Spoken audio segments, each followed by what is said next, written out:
In 1963, a man in central Turkey was renovating his house.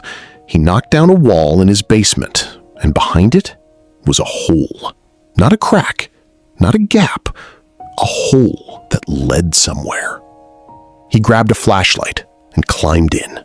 What he found on the other side wasn't a hidden room. It wasn't a cellar. It was the edge of an entire city, carved into the rock beneath his home, deep enough to swallow a 20-story building, big enough to hold 20,000 people, and old enough that nobody alive had ever known it was there. This is the story of Derinkuyu, the underground city so well hidden, humanity forgot it existed. Chapter 1: The Discovery. Let's start with that homeowner, because the story of how Derinkuyu was found is almost as strange as the city itself. He wasn't looking for anything. He was just doing basic home repairs in the Cappadocia region of Turkey, an area already famous for its strange, cone-shaped rock formations called fairy chimneys. But behind that one wall was a passage that didn't stop. It kept going and going. Local authorities and archaeologists were called in, and as they started clearing debris and mapping the tunnels, they realized they weren't looking at a bunker or a basement extension. They were looking at a vertical city, one that descended floor after floor after floor into the earth, connected by staircases, chutes, and ventilation shafts that had been engineered with startling precision. Excavation revealed at least 8 distinct levels, though researchers believe there could be more still buried and unexplored. And the deepest confirmed point sits at roughly 85 meters. That's about 280 feet underground. To put that in perspective, that's deeper than the length of a football field standing on its end.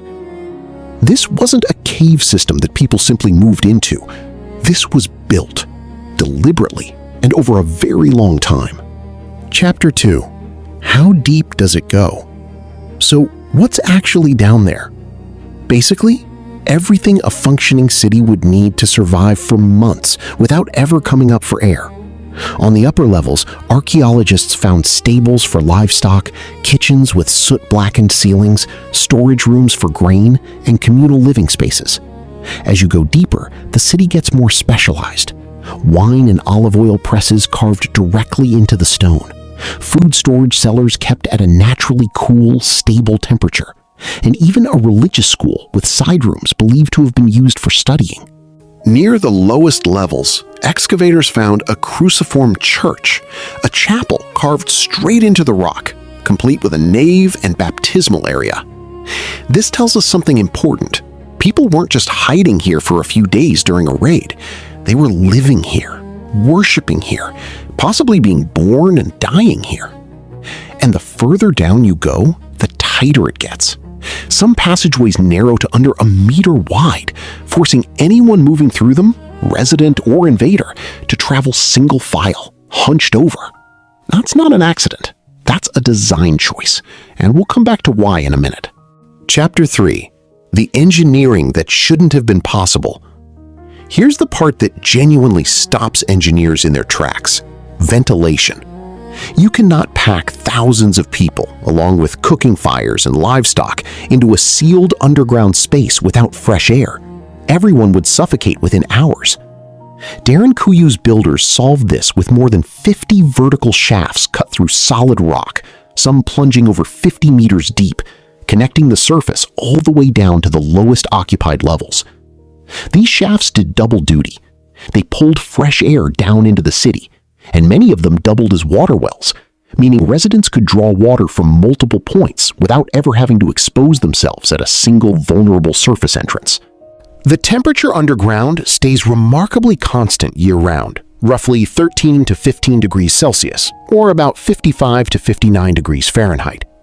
That means when Cappadocia's summers were brutally hot and its winters bitterly cold, the people of Derinkuyu had already solved climate control 1,000 years before anyone used that phrase. But the most famous engineering feature is the doors. Massive circular stone discs, some weighing several hundred kilograms, were carved to fit snugly into tunnel openings, like giant millstones. They could only be rolled into place from the inside.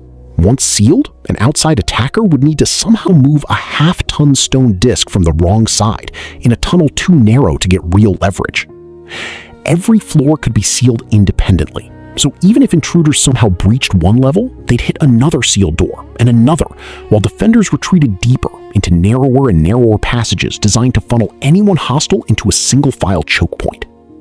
It's not just a hiding place, it's a fortress that happens to be upside down. Instead of building walls up, they built walls down. Chapter 4. Who actually built this? Now, here's where it gets genuinely murky, because we don't have a founding date carved into a cornerstone. What we have is layers of evidence pointing to different eras. The leading theory traces the earliest tunnels back to the Phrygians, an ancient Anatolian civilization, around the 8th or 7th century BC, making the oldest sections of Derinkuyu potentially over 2,800 years old. The soft volcanic rock of the region, known as tuff, made this possible.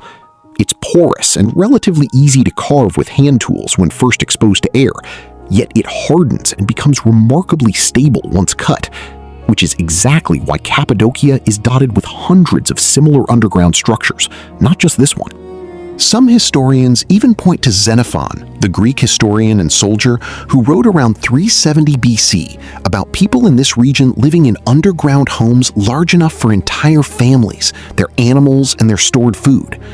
If that account describes structures related to Derinkuyu, it means people were writing about underground Anatolian living nearly 2,400 years ago. But the city we recognize today, the sprawling, multi-level complex with chapels and schoolrooms, was mostly the work of a much later group, Greek-speaking Christians during the Byzantine era. As the Byzantine Empire fought a long series of wars against Arab forces between roughly the 8th and 12th centuries, the underground city was massively expanded. Entire communities needed somewhere to disappear to, sometimes for weeks at a time, while raiding armies passed overhead. And Derinkuyu wasn't even alone. It's connected via a tunnel system stretching several miles to another underground city called Kaimakli. Across the wider Cappadocia region, researchers have identified over 200 underground settlements, though Derinkuyu remains the largest and deepest ever excavated. Chapter 5. A city that refused to die. Visual. Timeline graphic. Byzantine Wars. Mongol invasions. Ottoman era. 1923. What's remarkable about Derinkuyu isn't just that it was built, it's that it kept being used generation after generation for entirely different threats. After the Arab-Byzantine wars faded, the region eventually came under Mongol pressure in the 14th century during the campaigns of Timur. Local communities went back underground. Then came the Ottoman era, and once again, the underground city served as a refuge for the local Christian population, this time from religious persecution. There's even a documented account from the early 1900s. After violence broke out in a nearby town in 1909, terrified residents fled underground and reportedly didn't sleep above ground for several nights. Think about that timeline for a second. A structure first carved by Iron Age Phrygians was still functioning as an active emergency shelter for ordinary families in the 20th century, nearly 3,000 years after the first tunnels were cut. The end finally came in 1923.